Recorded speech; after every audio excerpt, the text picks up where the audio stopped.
আসসালামু আলাইকুম সুপ্রিয় নবম শ্রেণীর শিক্ষার্থীবৃন্দ, বনশ্রী ন্যাশনাল আইডিয়াল স্কুল কর্তৃক আয়োজিত বিএনআইএস হোম স্কুলের পক্ষ থেকে তোমাদের স্বাগত জানাচ্ছি। আমি আবুল কালাম আজাদ। সুপ্রিয় শিক্ষার্থীবৃন্দ, আমাদের বার্ষিক পরীক্ষার সংক্ষিপ্ত সিলেবাসের আলোকে তোমাদের নবম শ্রেণীর আজকে 23তম ক্লাস। ইতোপূর্বে আমাদের 22টি ক্লাস শেষ হয়েছে। আজকের এই 23তম ক্লাসের আলোচ্য বিষয় হচ্ছে কারক ও বিভক্তি। বাংলা ব্যাকরণের খুব গুরুত্বপূর্ণ একটি বিষয় হচ্ছে এই আমাদের কারক ও বিভক্তি অধ্যায়টি। এই অধ্যায়টি নিয়ে আমরা আজকে সুচারুপূর্ণভাবে আলোচনা করব। আশা করি তোমরা এই আলোচনা থেকে কারক বিভক্তিতে তোমাদের যে সমস্যাটি রয়েছে এই সমস্যাটির সমাধান হয়ে যাবে। সুপ্রিয় শিক্ষার্থীরা, প্রথমে আমরা একটু জেনে নিব কারক। এই কারক শব্দটি যদি আমরা ব্যাখ্যা করি, প্রথমে আমরা পাবো ক্রি প্লাস নক। অর্থাৎ আমরা যখন প্রকৃতি প্রত্যয় শিখেছি তখন কিন্তু এই চিহ্নটা আমরা শিখেছি। এই চিহ্নটির নাম হচ্ছে ধাতু চিহ্ন। ক্রি প্লাস নক কারক। কারক জিনিসটাই কিন্তু একটি ব্যাখ্যা করলে এই ক্রি কিন্তু একটি কাজ। তাহলে কাজের উপরে ক্রিয়ার মূল অংশটাকে কিন্তু ধাতু বলা হয়। এই ধাতুর উপরেই কিন্তু এই ধাতু চিহ্নটি বসে। ক্রি প্লাস নক। এই ক্রিকে ব্যাখ্যা বিশ্লেষণ করলে দেখা যায় ক্রি মানে হচ্ছে করা, করা মানে হচ্ছে কাজ। তার মানে কাজ নিয়েই কিন্তু আসলে বেসিক্যালি কারকের ব্যাখ্যা বিশ্লেষণ। এই নক এটি একটি প্রত্যয়, এটাকে যদি বিশ্লেষণ করা যায় তাহলে কিন্তু এই যাবতীয় বিষয়গুলো আমাদের কারকের মধ্যেই কিন্তু পূর্ণভাবে ফুটে ওঠে। কারক আসলে কি নিয়ে কাজ করে? কারক হচ্ছে ক্রিয়া নিয়ে কাজ করে। ক্রিয়া যে সম্পাদন করে, কারকের কাজ হচ্ছে ক্রিয়া সম্পাদন করে কোন সময়টা এটা জাস্ট আইডেন্টিফাই করবেন। কারক শব্দের অর্থ হচ্ছে যা ক্রিয়া সম্পাদন করে। কারক কাকে বলা হয়? বাক্যস্থিত, অর্থাৎ একটা বাক্যের মধ্যে নামপদের সাথে ক্রিয়াপদের যে একটা সম্পর্ক সেটাকেই কারক বলা হয়। অর্থাৎ নামপদের সাথে ক্রিয়াপদের যে একটা সম্পর্ক নির্ণয় করা যায় সেটা আমরা কারকের মধ্য দিয়ে নির্ণয় করতে পারবো। এই কারককে প্রধানত 6 ভাগে ভাগ করা হয়েছে: কর্তৃকারক, কর্মকারক, করণকারক, সম্প্রদান কারক, অপদান কারক এবং অধিকরণ কারক। আমাদের এই কারকের মধ্যে কিন্তু আবার ক্লাসিফিকেশন রয়েছে। প্রত্যেকটা প্রকারভেদের কিন্তু বিস্তারিত আলোচনা রয়েছে। এই আলোচনা করার আগে তোমাদের একটা বিষয় জানতে হবে, বিভক্তি। কেননা আমাদের পরীক্ষায় কিন্তু আসে একটি বাক্য দিয়ে বলে এটি কোন কারকে কোন বিভক্তি। এখন আমরা কারক নির্ণয় করতে পারলাম, যদি বিভক্তি না চিনি তাহলে কিন্তু আমরা বিভক্তি নির্ণয় করতে পারবো না। তাহলে আমাদের যে 4টা অপশন থাকবে তখন কারক নির্ণয় করতে পারলেও বিভক্তির জন্য কিন্তু আমাদের প্রশ্নের উত্তরটি ভুল হয়ে যেতে পারে। বিভক্তি কি? বিভক্তি হচ্ছে একটি বাক্যের যে অনেকগুলো পদ থাকে, অর্থাৎ একটা পদের সাথে আরেকটা পদের অন্বয় বা সম্পর্ক স্থাপনের জন্য শব্দের শেষে যে বর্ণ বা বর্ণ সমষ্টি যুক্ত হয় তাদেরকে বিভক্তি বলা হয়। তাহলে বিভক্তি কোথায় বসে? শব্দের শেষে বসে। কি বসে? বর্ণ বা বর্ণ সমষ্টি বসে। এগুলো কেন বসে? কারণ বাক্যের এক পদের সাথে আরেকটি পদের সম্পর্ক স্থাপনের জন্য বিভক্তি ব্যবহার করা হয়। বিভক্তি প্রধানত 2 প্রকার। যদি তোমাদের পরীক্ষা আসে বিভক্তি প্রধানত কত প্রকার? 2 প্রকার। একটা হচ্ছে ক্রিয়া বিভক্তি, আরটা হচ্ছে শব্দ বিভক্তি। এই শব্দ বিভক্তিগুলোকে আবার 7 ভাগে ভাগ করা হয়েছে। পরীক্ষায় কিন্তু এই শব্দ বিভক্তিগুলি আমাদের ব্যবহার করতে হয়। কিভাবে শব্দ বিভক্তিগুলো রয়েছে তোমরা একটু বোর্ডের দিকে তাকাও, আমি বোর্ডে লিখে দিচ্ছি সবগুলো।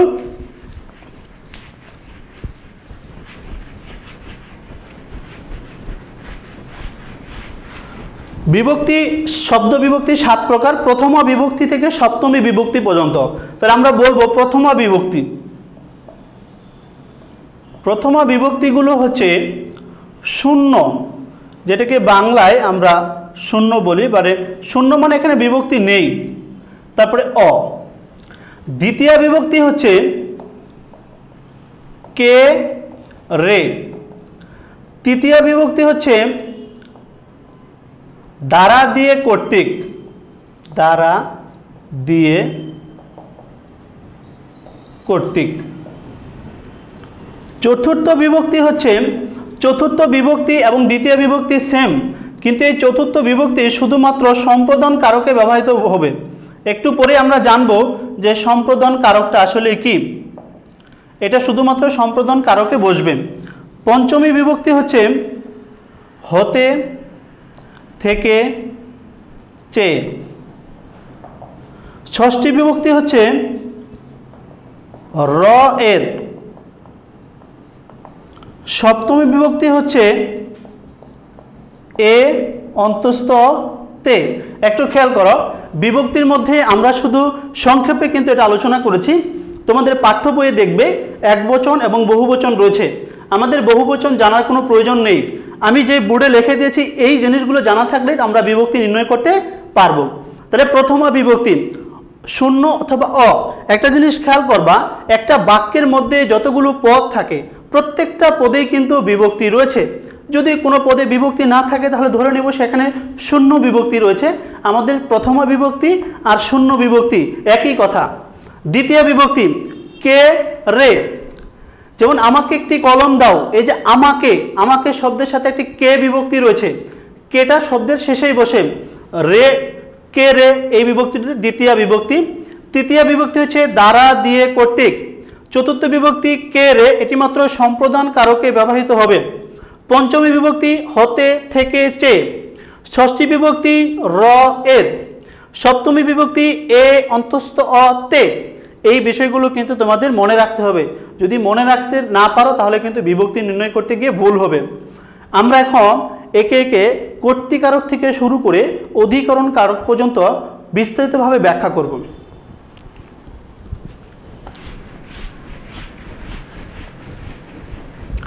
কর্তৃকারক একটু খেয়াল করো।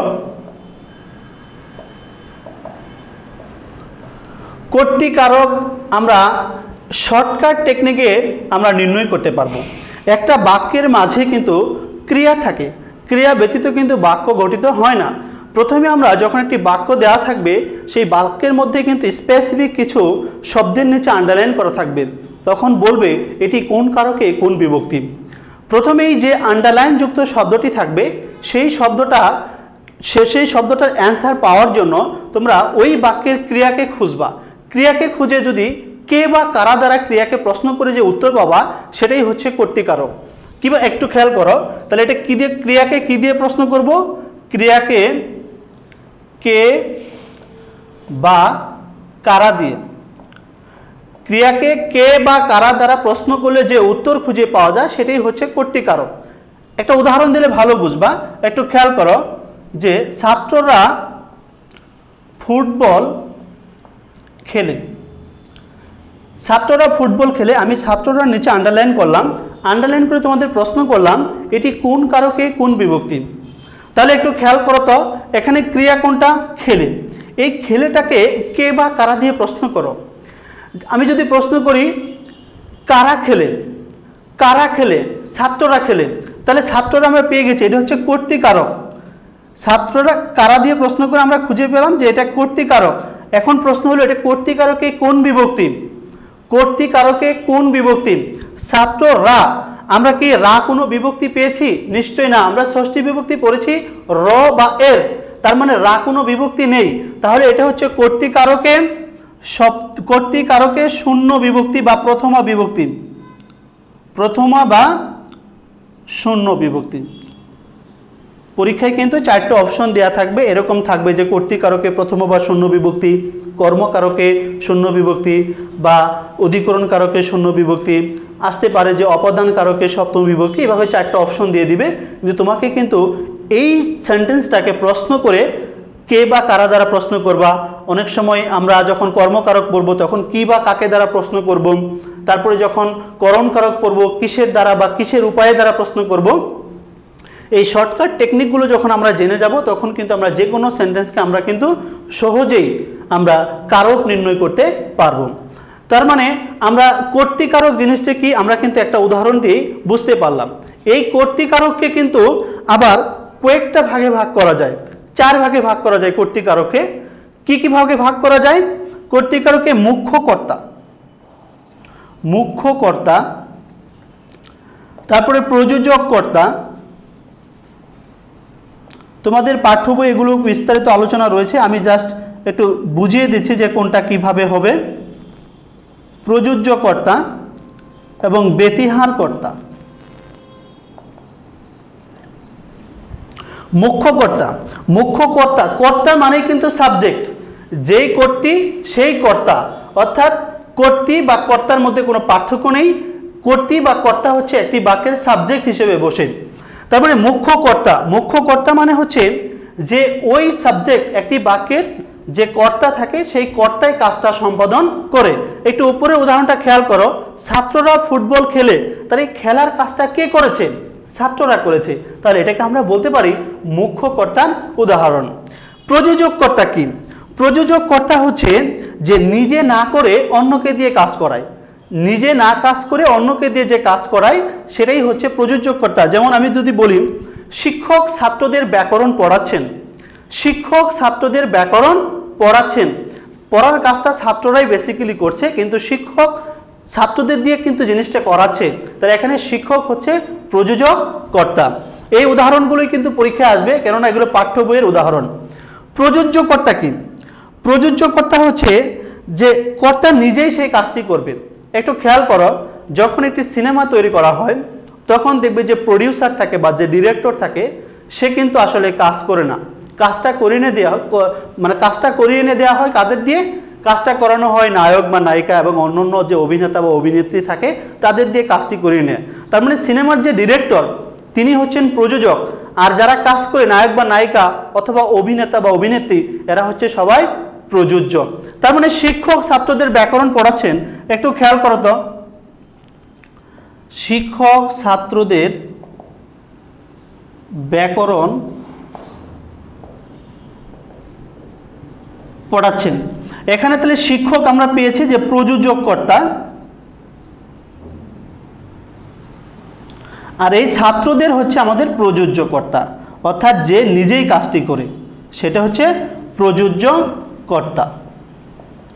এভাবে তোমরা খেয়াল রাখবা যে শিক্ষক ছাত্রদের ব্যাকরণ পড়াচ্ছেন, শিক্ষক হচ্ছে প্রযোজক কর্তা আর ছাত্রদের হচ্ছেন প্রযোজ্য কর্তা। এবার একটু খেয়াল করো ব্যতিহার কর্তা, এটা কিন্তু ভেরি ভেরি ইম্পর্টেন্ট। কেন? পরীক্ষায় কিন্তু অনেকবার এখান থেকে প্রশ্ন এসেছে যে ব্যতিহার কর্তাটা হচ্ছে যে দুটি সাবজেক্ট একই কাজ করবে, অর্থাৎ দুটি কর্তা একই কাজ করবে। যখনই খেয়াল করবে যে দুটি সাবজেক্ট একই কাজ করতেছে তখন সেটা হচ্ছে ব্যতিহার কর্তা। যেমন কিভাবে? যেমন আমি যদি উদাহরণ দিই, বাঘে মহিষে এক গাঁটে জল খায়, বাঘে মহিষে এক গাঁটে জল খায়, তো এই জল খাওয়ার কাজটা কিন্তু বাঘও করতেছে এবং মহিষও করতেছে। তাহলে বাঘ একটা সাবজেক্ট, মহিষ একটা সাবজেক্ট, অর্থাৎ দুটি সাবজেক্ট একই কাজ করছে, তখন সেটাকে আমরা বলবো ব্যতিহার কর্তার উদাহরণ। আশা করি তোমরা এটা বুঝতে পেরেছো, তোমাদের পাঠ্য বই থেকে আরো বিস্তারিত রিডিং পড়লে বুঝে যাবা। এবার একটু খেয়াল করো কর্মকারক নিয়ে আমরা কথা বলি।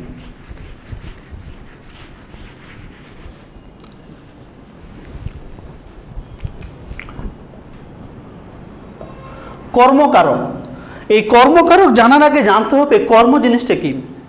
কর্ম হচ্ছে কি বা কাকে দ্বারা, একটা বাক্যের মধ্যে কি বা কাকে দ্বারা প্রশ্ন করলে যে উত্তর খুঁজে পাওয়া যায় সেটা হচ্ছে কর্মকারক। তাহলে আমরা শর্ট টেকনিকে কি করব? ক্রিয়াকে কি বা কাকে দ্বারা প্রশ্ন করব, কাকে বলতে পারি বা কাহাকে বলতে পারি। ক্রিয়াকে কি বা কাকে বা কাহাকে দ্বারা প্রশ্ন করলে যে উত্তর খুঁজে পাওয়া যায় সেটাই হচ্ছে কর্মকারক।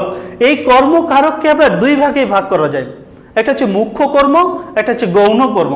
এখন প্রশ্ন করতে পারো স্যার মুখ্য কর্ম গৌণ কর্ম এগুলো পরীক্ষা আসবে? এগুলো আসবে না, শুধু জেনে রেখো যে কর্মকারকটা হচ্ছে দুই প্রকার, মুখ্য কর্ম এবং গৌণ কর্ম। কিভাবে? একটা উদাহরণ দিই, যেমন আমি যদি বলি নাসিমা ফুল তুলছে, নাসিমা ফুল তুলছে, একটু খেয়াল করো তোলাটা একটা কাজ। এখন এই ফুলের নিচে যদি আন্ডারলাইন করি যে এখন প্রশ্ন করো তুলছে কি বা কাকে দ্বারা, কি তুলছে, নাসিমা কি তুলছে? ফুল তুলছে, তার মানে এই ফুল হচ্ছে কি কর্মকারক। এখন প্রশ্ন করো এটা কর্মকারকে কোন বিভক্তি? ফুল, ফুলের শেষে কোনো বিভক্তি নেই, তাহলে এটা শূন্য বিভক্তি বা প্রথম বিভক্তি, তাহলে এটা হচ্ছে কর্মকারকে প্রথমা বিভক্তি। অবশ্যই কিন্তু এই জিনিসগুলো তোমাদের খেয়াল রাখতে হবে। তাহলে কর্মকারক একদম সহজ। এবার করণকারকটা একটু খেয়াল করো। করণকারক হচ্ছে যে ক্রিয়াকে কিসের উপায়ে বা সাহায্যে, ক্রিয়াকে কিসের উপায়ে বা সাহায্যে বা যন্ত্র, অর্থাৎ ক্রিয়াকে কিসের উপায়ে, কিসের সাহায্যে বা কিসের যন্ত্রের বা কোনো ডিভাইস জাতীয়, ইনস্ট্রুমেন্ট জাতীয় ইত্যাদির মাধ্যমে যদি কাজটা সম্পাদন করা বোঝায় তখন সেটাকে আমরা করণ কারক বলবো। এই করণ কারক আর একটু কর্মকারকের মধ্যে অনেক পার্থক্য আছে, একটু খেয়াল করো। এখন আমি যদি তোমাদের বলি যে কিসের উপায়ে বা কিসের সাহায্যে, আমি যদি বলি ছাত্ররা বল খেলে, ছাত্ররা বল খেলে। আবার আরেকটা উদাহরণ দিলাম, ছাত্ররা ফুটবল খেলে। দুটোই বাক্যই কিন্তু রাইট। একটু খেয়াল করো যে এই বাক্যটা দিয়ে বলল যে এখানে আন্ডারলাইন করে বলল এটি কোন কারকে কোন বিভক্তি, আবার এই বাক্যটা দিয়ে বলল এটি কোন কারকে কোন বিভক্তি। তাহলে দেখো, প্রথম উদাহরণে বলের নিচে আমরা আন্ডারলাইন করেছি, প্রশ্ন করেছি এটি কোন কারকে কোন বিভক্তি। দ্বিতীয় বাক্যে ফুটবলের নিচে আন্ডারলাইন করেছি, বলেছি এটি কোন কারকে কোন বিভক্তি। একটু খেয়াল করো, আমরা করণ কারকে বলেছিলাম যে কিসের উপায়ে কিসের সাহায্যে বা কি দ্বারা, যেটাই বলো না কেন। এখানে প্রশ্ন করো বলকে যে ছাত্ররা কি দিয়ে খেলে, ছাত্ররা কি দিয়ে খেলে, আমরা কিন্তু উত্তর পেয়ে গেছি বল দিয়ে খেলি। তাহলে আমরা এটাকে বলতে পারবো করণ কারকে শূন্য বিভক্তি, করণ কারকে শূন্য বা প্রথমা বিভক্তি, যেটাই বলো না কেন। আবার এটাকে প্রশ্ন করো যে ছাত্ররা কি দিয়ে খেলে, কোনো উত্তর আছে? ছাত্ররা কি দিয়ে খেলে, কি দিয়ে খেলে উত্তর পাওয়া যায় না, কিন্তু এটা কিন্তু সহজেই পেয়েছি। ছাত্ররা কি দিয়ে খেলে, বল দিয়ে খেলে, এটা করণ কারক। কিন্তু ছাত্ররা কি দিয়ে খেলে, এটা কিন্তু উত্তর পাওয়া যায় না। যদি এটাকে সহজভাবে উত্তর নিই আমরা যে ছাত্ররা কি খেলে, ফুটবল খেলে, কি দিয়ে কিন্তু সুন্দরভাবে অ্যান্সারটা আসে, তখন এটা কিন্তু হয়ে যাবে কর্মকারকে শূন্য বিভক্তি। এই উদাহরণগুলো কিন্তু পরীক্ষা তোমাদের আসতে পারে কনফিউজড করার জন্য। কর্মকারকে শূন্য বিভক্তি। তাহলে করণ কারক, কর্মকারক, আমরা কর্তৃকারক জেনে গেলাম। এখন একদম সহজ সম্প্রদান কারক। সম্প্রদান কারক জিনিসটা কি? সম্প্রদান কারক বলতে ব্যাকরণবিদরা বলেছেন আসলে এই নামে কোনো কারক নেই, এটাকে অনেকেই কর্মকারক বলে ঘোষণা দিয়েছেন, অনেক বৈয়াকরণিক। তো এই সম্প্রদান কারক থেকেও কিন্তু প্রশ্ন আসতে দেখা যায় যে কাউকে সত্য ত্যাগ করে দান করা বা অর্চনা করা ইত্যাদি বোঝালে সেটাকে সম্প্রদান কারক বলা হয়। যেমন যদি বলি ভিক্ষুককে ভিক্ষা দাও, ভিক্ষুককে ভিক্ষা দাও, উদাহরণ একদম চিরচেনা উদাহরণ, ভিক্ষুককে ভিক্ষা দাও। যখন আমরা ভিক্ষুককে ভিক্ষা দেই তখন কিন্তু আমাদের ফিডব্যাক পাওয়ার মতো আর কিছু থাকে না, জাস্ট তো এমনি বলতে পারি দোয়া করবেন, আসলে এটা একটা চলনসই কথাবার্তা। ভিক্ষুককে ভিক্ষা দাও, এটাই যদি পরীক্ষা আসে, এখানে যদি আন্ডারলাইন করা থাকে যে এই ভিক্ষুককে ভিক্ষা দাও, এই সেন্টেন্সে এই ভিক্ষুককে কোন কারকে কোন বিভক্তি। আমরা বিভক্তি পড়ানোর সময় তোমাদের বলেছিলাম যে সম্প্রদান কারকেও কিন্তু কে রে বিভক্তি থাকবে। এই যে ভিক্ষুককে, এখানে কিন্তু একটা কে বিভক্তি রয়েছে, এই কে কিন্তু দ্বিতীয় বিভক্তিতেও রয়েছে এবং চতুর্থ বিভক্তিতেও রয়েছে। শুধুমাত্র সম্প্রদান কারকে কিন্তু কে রে চতুর্থ বিভক্তি হয়ে যাবে, আর বাকি সমস্ত ক্ষেত্রে কিন্তু দ্বিতীয় বিভক্তি হয়ে যাবে। তাহলে ভিক্ষুককে ভিক্ষা দাও, তাহলে এটা হচ্ছে সম্প্রদান কারকে চতুর্থ বিভক্তি। আবার ভুল করে এসো না যে সম্প্রদান কারকে দ্বিতীয় বিভক্তি, এটা দেওয়া যাবে না, এখানে চতুর্থ বিভক্তি বসবে। তাহলে আমরা জানলাম যে কাউকে সত্য ত্যাগ করে দান বা অর্চনা করা বোঝালে সম্প্রদান কারক হয়। তাহলে এবার আরেকটা উদাহরণ দেওয়া যাক, যদি বলি ধূপাকে কাপড় দাও,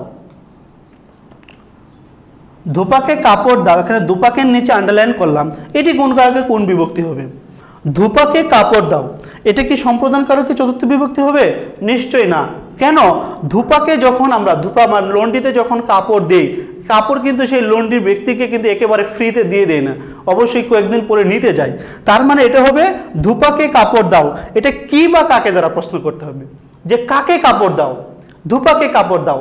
আমরা একটু আগে জেনেছি কি বা কাকে দ্বারা প্রশ্ন করলে যে উত্তর খুঁজে পাওয়া যায় সেটা হচ্ছে কর্মকারক। তাহলে এটা হবে কর্মকারকে দ্বিতীয় বিভক্তি,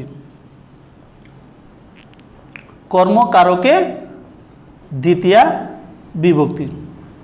তোমাদের কিন্তু এইভাবে ব্যাখ্যা বিশ্লেষণ করে পড়তে হবে, কারণ প্রত্যেকটা ক্ষেত্রে কিন্তু উদাহরণ আসবে, আমাদের উদাহরণগুলো না জানলে কিন্তু নির্ণয় করতে পারবে না। এবার আমরা জানবো অপদান কারক।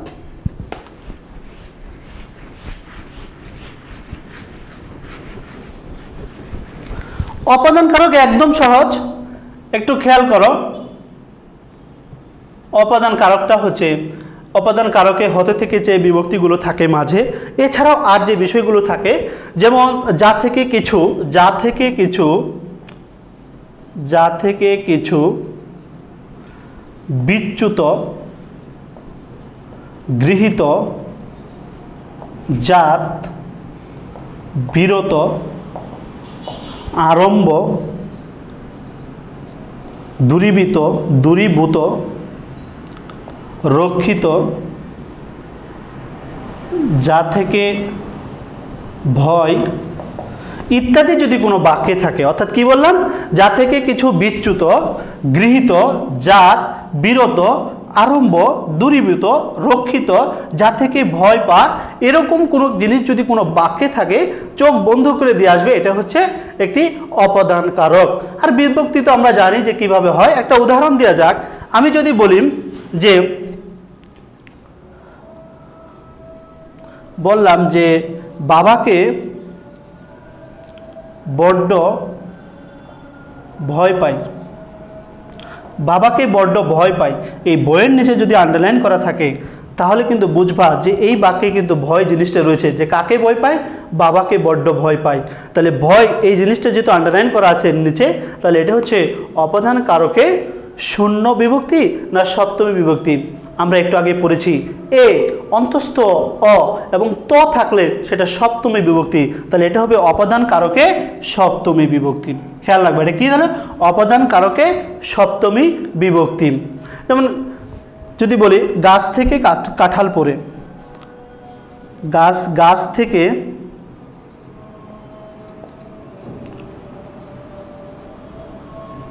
গাছ থেকে কাঁঠাল পড়ে। এখন এই গাছ থেকে কাঁঠাল পড়ে, তাহলে একটু খেয়াল করো তো যে গাছ থেকে কাঁঠাল পড়ে যদি এটাকে যদি নির্ণয় করতে বলা হয়, যে এটা অনেক সময় কিন্তু আন্ডারলাইন করা থাকে না, এই সেন্টেন্সটাও দিয়ে দিতে পারে, দিয়ে বলবে যে এটি কোন কারকে কোন বিভক্তি, তখন কিভাবে তুমি নির্ণয় করবা। তাহলে ক্রিয়াকে প্রশ্ন করো যে পড়ে, তাহলে এই পড়ে কি থেকে প্রশ্ন পড়ে, গাছ থেকে প্রশ্ন পড়ে, কোথা থেকে প্রশ্ন পড়ে, গাছ থেকে। এই যে হতে থেকে চেয়ে এই ধরনের জিনিস দিয়ে ক্রিয়াকে প্রশ্ন করলে যদি উত্তর খুঁজে পাওয়া যাও, সেটাও কিন্তু আমাদের অপদান কারক। তাহলে গাছ থেকে কাঁঠাল পড়ে, তাহলে এটা হচ্ছে অপদান কারকে পঞ্চমী বিভক্তি, কেননা আমরা বিভক্তিতে পড়েছিলাম হতে থেকে চেয়ে, এটা হচ্ছে পঞ্চমী বিভক্তি। এবার আমরা একটু জেনে নেই অধিকরণ কারক, খুব ইম্পর্টেন্ট। অধিকরণ কারক থেকে কিন্তু অনেকবার প্রশ্ন এসেছে। অধিকরণ কারকটা সংক্ষেপে তোমরা যেভাবে জানবে,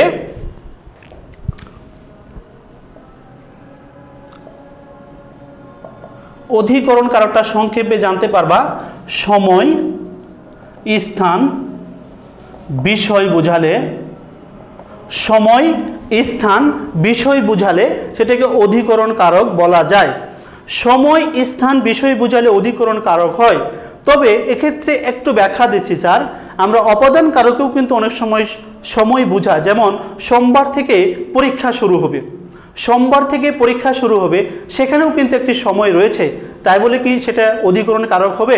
নিশ্চয়ই না, কেননা সোমবার থেকে হতে থেকে চেয়ে থাকলে সেটা অপাদান কারক হবে। আবার এই সময়টা কিভাবে থাকবে একটু খেয়াল করো। আমি যদি বলি প্রভাতে সূর্য ওঠে, বললাম প্রভাতে সূর্য ওঠে, এই যে প্রভাতে কখন দ্বারা সময় বোঝা, তাহলে প্রভাতে সূর্য ওঠে, তাহলে এটা সময় নির্ণয় করা হয়েছে প্রভাতে। যদি এই সেন্টেন্সটাকেই বলা হয় কোন কারকে কোন বিভক্তি, তাহলে এটা হচ্ছে অধিকরণ কারকে সপ্তমী বিভক্তি। প্রভাতে একটা এ রয়েছে, এ হচ্ছে একটি সপ্তমী বিভক্তি। এই অধিকরণ কারকগুলোকে আবার তিন ভাগে ভাগ করা যায়, যথা কালাদিকরণ, ভাবাদিকরণ এবং আধারেদিকরণ। এই কালাদিকরণ মানে হচ্ছে সময় বোঝাবে, এটা কিন্তু একটি কালাদিকরণের উদাহরণ। আবার ভাবাদিকরণ মানে যেমন কান্নায় সুখ মন্দিবিত হয়, তোমাদের পাঠ্য বইয়ে দুইটি উদাহরণ রয়েছে। এই আধারিদিকরণকে আবার তিন ভাগে ভাগ করা যায়, যেমন ঐকদেশিক, অভিব্যাপক এবং বৈষয়িক। ঐকদেশিক হচ্ছে কি, আমি একটু সংক্ষেপে বলে যাচ্ছি। ঐকদেশিকটা হচ্ছে যে একটা নির্দিষ্ট স্থানে কোনো কিছু আছে বা বুঝা আছে বা অবস্থান করছে এমন কিছু বুঝালে সেটা হচ্ছে ঐকদেশিক। মানে একটি নির্দিষ্ট স্থানে বা একাধিক স্থানে কোনো কিছু আছে বুঝালে সেটা ঐকদেশিক। কিভাবে? আমি যদি বলি যে পুকুরে মাছ আছে, একটু খেয়াল করো তো, পুকুরে মাছ আছে, কোথায় মাছ আছে? পুকুরে। পুকুরে মাছ আছে। একটা পুকুরে কিন্তু সমস্ত জায়গায় কিন্তু মাছ থাকে না, হয়তো বা একটি জায়গায় অথবা দুইটি জায়গায় অথবা তিনটি জায়গায় থাকতে পারে, কিন্তু সমগ্র পুকুর জুড়ে কিন্তু মাছ থাকে না। এটা হচ্ছে ঐকদেশিকের একটা উদাহরণ। এখন অভিব্যাপকের উদাহরণটা কি? অভিব্যাপকের উদাহরণটা হচ্ছে যে এমন একটি জিনিস বোঝাবে যে জিনিসের সমস্ত অংশ জুড়ে থাকবে।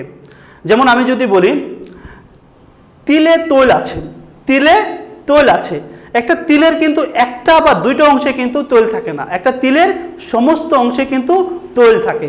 এই তিলে তৈল আছে, এটা হচ্ছে একটা অভিব্যাপকের উদাহরণ। আর বৈষয়িক আধারিতকরণটা হচ্ছে, বৈষয়িকটা হচ্ছে কোনো স্পেসিফিক বিষয়ে দক্ষতা বা অভিজ্ঞতা বুঝালে, দক্ষতা হতে পারে, অভিজ্ঞতা হতে পারে, বা দুর্বলতা জাতীয় কিছু বুঝালে সেটা হচ্ছে বৈষয়িক। কিভাবে? আমি যদি বলি তপন অঙ্কে কাঁচা, তপন অঙ্কে কাঁচা, তার মানে কি? তপন অঙ্ক বিষয়ে দুর্বল, তাহলে অঙ্ক একটি বিষয় বোঝানো হয়েছে। সুপ্রিয় শিক্ষার্থীরা, তোমাদের এই পাঠ্য বই থেকে আর অধিকরণ কারকের যে উদাহরণগুলো রয়েছে এগুলো বিস্তারিতভাবে পড়ে নেবেন। আজকের ক্লাস এই পর্যন্তই। এছাড়া তোমাদের বাড়ির কাজটা একটা দেওয়া হয়নি, দেখো তোমরা এই কারক ও বিভক্তি থেকে পুরো অধ্যায় থেকে 10টি এমসিকিউ জ্ঞানমূলক আকারে SW করবে। SW করে আমাদের স্কুলে প্রতি রবিবারে জমা দিয়ে যাবে। সুপ্রিয় শিক্ষার্থীবৃন্দ, আমাদের কারক ও বিভক্তির ক্লাস এই পর্যন্তই। আমরা খুব সংক্ষেপে আলোচনা করেছি, আরও বিস্তারিত আলোচনা করা যেত, কিন্তু তোমাদের যেভাবে পরীক্ষায় অ্যান্সার করতে পারবে ঠিক সেভাবে আলোচনা করার চেষ্টা করেছি। সবাই ভালো থেকো, সুস্থ থেকো। হয়তো অন্য কোনো দিন অন্য কোনো নতুন বিষয় নিয়ে তোমাদের সাথে আবার দেখা হবে। আল্লাহ হাফেজ।